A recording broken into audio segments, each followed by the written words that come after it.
In the opening shots, we see a creepy crime scene. Federal agent Aaron Falk learns that his childhood friend Luke Hadler took the lives of his wife and son before voluntarily passing away himself. The only survivor is Luke's little daughter. Aaron returns to his hometown to attend the funerals, where dozens of mourners gather at the church. For the small town, this is a great shared tragedy. Aaron can't believe that Luke is capable of such a thing. During their teenage years, they were best friends. They also had two common friends, Ellie and Gretchen. After the church service, Gretchen approached Aaron. Her son was Billy's classmate, whose life was cut short along with the mother's. During the wake, Luke's mother Barb Hadler and his father Jerry thanked everyone for the support. They hope people will remember Luke as he was before that fateful day, cheerful and kind. When a man named Grant called Luke a monster, Barb couldn't handle it and burst into tears. These places stir up memories for Aaron, particularly of Ellie, who perished many years ago under strange circumstances. She was found in the river. Aaron visited Luke's parents. His little daughter is now an orphan. Barb and Jerry are convinced that Luke didn't do it, so they are forced to ask Aaron for help. Barb has a theory. Recently Luke bought a farm, but due to a drought the entire harvest perished. Perhaps he borrowed money from someone and didn't pay it back. Luke's parents are counting on Aaron because they've seen him in the news and have no doubt about his qualifications. But Aaron is not ready to take on this case. Before Aaron left, Jerry approached him and made it clear that he knows about their lie. Many years ago when Ellie perished, Aaron and Luke were actually by the river but concealed this fact from the police. Jerry directly asked Aaron if Luke was capable of harming Ellie, then could he harm his own family? Unwilling to continue the conversation, Aaron promised to look into Luke's accounting. On that fateful day, the young people were swimming in the river. At some point Luke began to submerge Ellie. Initially it was in jest, but the joke went too far. Gretchen screamed at him to stop. Aaron checked into a hotel. In the hotel's public bar downstairs, he encountered Grant, Ellie's brother, and her father Mal Deacon. The men accused Aaron of Ellie's demise and said he had better not return to these places.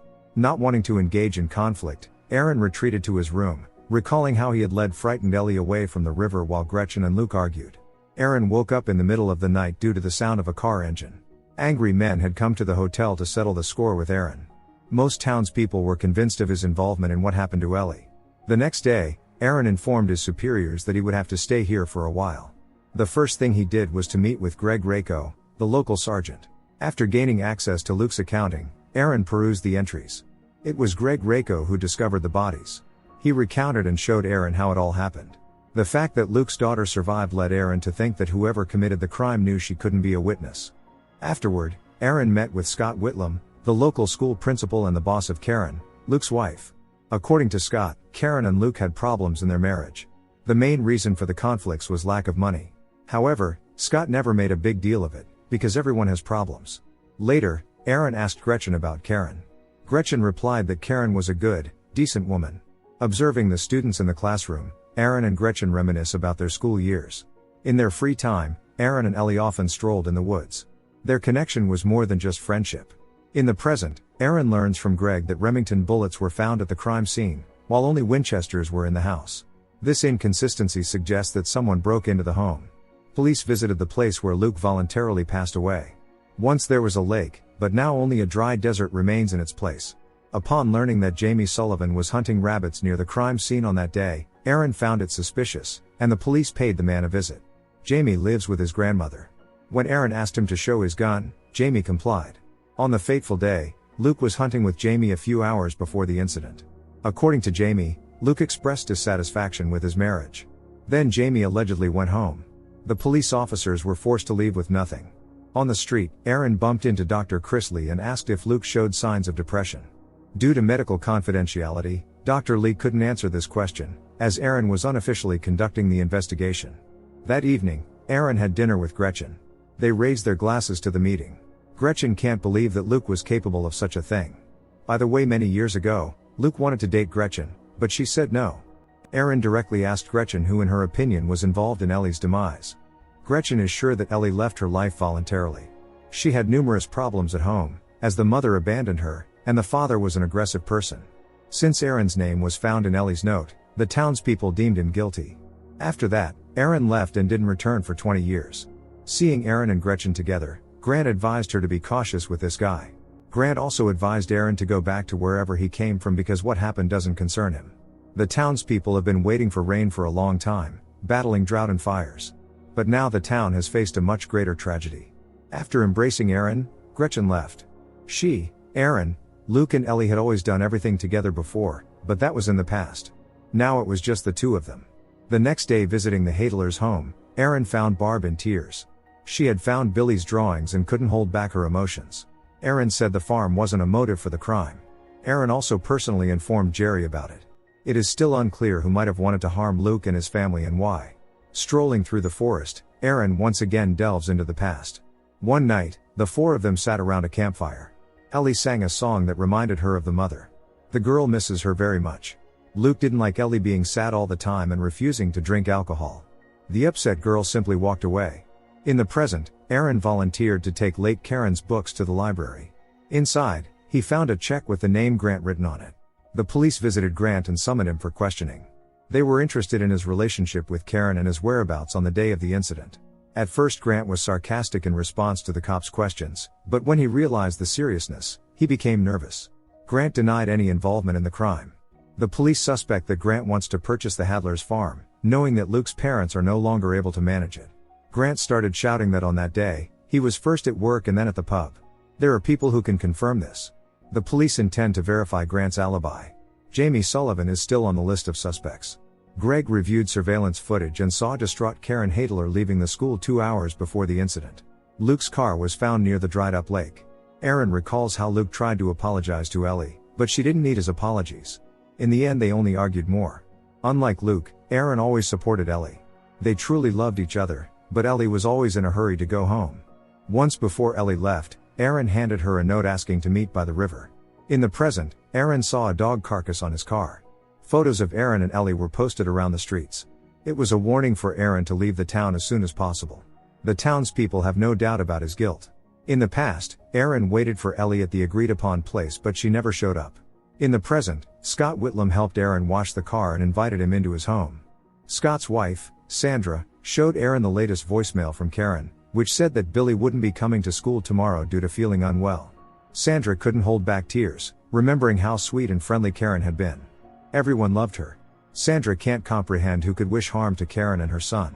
As Aaron leaves, he recalls how he learned from his father that a body was found in the river. Aaron immediately rushed there and saw the police pull Ellie out lifeless. Her father was also there. The past prevents Aaron from moving forward. This tragedy had such a profound impact on him that he never married. In the evening, Aaron had dinner at the home of Greg and his wife Rita. They are expecting a baby. Greg is a very responsible guy, both in family life and in fulfilling his professional duties. Aaron respects that. Rita is very worried about her husband. What if there is a serial criminal in town? In the past, the teenagers pondered what to do. Suspicion fell on Aaron because the note from him inviting Ellie to meet by the river was found. Luke wanted to protect his friend and came up with an alibi. They were hunting rabbits together and neither of them saw Ellie. That's the version the guys told the police. In the present, continuing to scrutinize surveillance footage, Aaron found the first lead and arrived at the bar, witnessing a fight between Grant and Jamie. Scott, who attempted to intervene, was also hurt. Aaron stopped the fight and asked Jamie Sullivan to go with him. Aaron took him to Dr. Lee to treat his injuries. During a private conversation with Dr. Lee, Aaron directly stated that the surveillance footage showed Jamie driving through here on the day of the incident. So he lied about being home. Dr. Lee admitted that Jamie was here, but it had nothing to do with the crime. Jamie and Dr. Lee were only trying to conceal the fact of their romantic involvement. Aaron strongly advised Jamie not to interfere with the investigation anymore. In the past, Aaron and his father suffered attacks from the townspeople. Everyone was convinced of Aaron's guilt and even took the life of his dog. To protect the son, Aaron's father decided it was best for him to get far away from here. Aaron couldn't even attend Ellie's funeral. Gretchen took a promise from Aaron that he would come back someday. Without saying goodbye to Luke, Aaron left. And now 20 years later, Aaron came to the graves of Luke and his family. Ellie's grave was nearby too. Mal came and again started accusing Aaron of lying. Aaron found it strange that Mal was so certain that he and Luke were not together on the day Ellie perished. So Mal knew something. In the past, when Aaron's father was driving him away, Mal and Grant followed them in a car. Aaron's father eventually stopped and got into a confrontation with Mal. Fortunately, it didn't escalate too far. All Mal wants is for Aaron never to appear in their town again. After that, Aaron's father directly asked him if he had any connection to what happened to Ellie. Aaron didn't understand how his father could even think such a thing. In the present, Aaron met Gretchen again, who was shooting at that moment. In her bag, he noticed cartridges matching those found at the crime scene. Could she somehow be involved in what happened to the Hadlers? When Gretchen invited Aaron into her home, he noticed school funding applications on her table. The handwriting was Karen's. Gretchen's son went for a sleepover at a friend's place, so Aaron stayed longer. At some point, Gretchen suggested he look at an album of old photographs. It quickly escalated into a passion between them, but they were interrupted by a phone call. Gretchen went to another room to answer a call from her son, while Aaron continued flipping through the photo album. Suddenly Aaron saw a photograph in which Luke was holding Gretchen's newborn son. Aaron demanded explanations from Gretchen and asked if Luke is the father of her son. Gretchen denied it, not believing that Aaron suspected her. When he directly asked what she did to Luke's family, Gretchen told him to get out. Aaron returned to the hotel and saw Sandra in the bar downstairs, looking for Scott.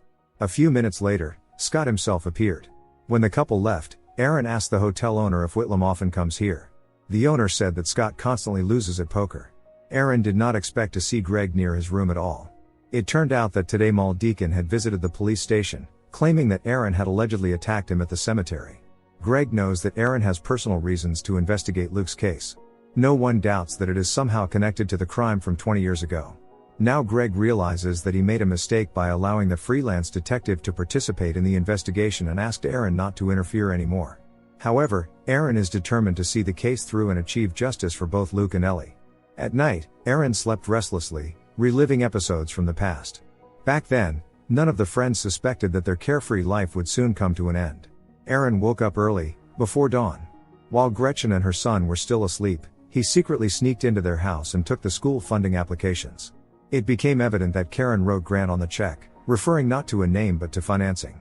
Aaron immediately went to Greg's house and told him about his findings. It turns out Karen and Grant are not connected, but she likely knew something about the financial machinations of Scott Whitlam, who consistently loses at poker and misappropriated $70,000 from the school budget. The police immediately went to the school.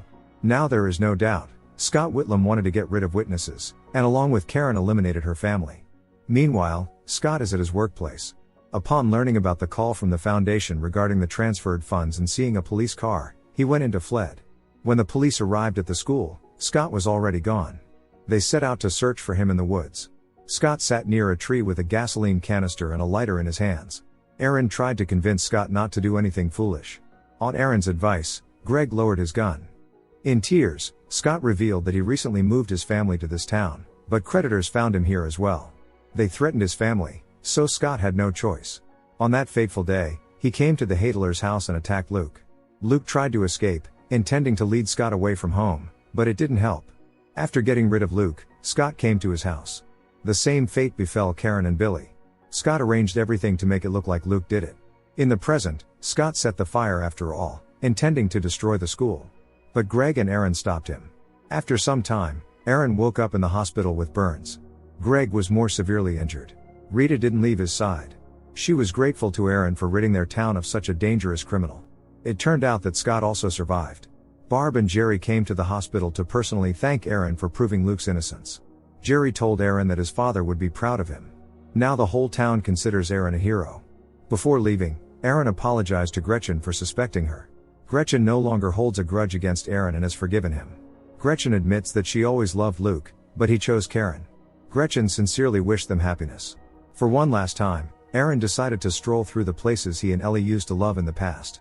Suddenly he noticed an old backpack of Ellie's between the rocks and found her belongings inside. So Aaron learned that 20 years ago, Ellie was planning to run away from home because she couldn't stand her abusive father any longer. Entries in her diary confirm this. But Mal followed Ellie, and in a fit of rage took her life. Mal hated Ellie because she reminded him of his wife who had left him. Aaron sat in that place for a long time, thinking about how Ellie had felt in the last moments of her life. In the final scene, we see Aaron Falk getting ready to return to town with a backpack. Don't forget to subscribe to our channel not to miss more exciting new products. Also, the authors will be pleased if you leave your opinion in the comments.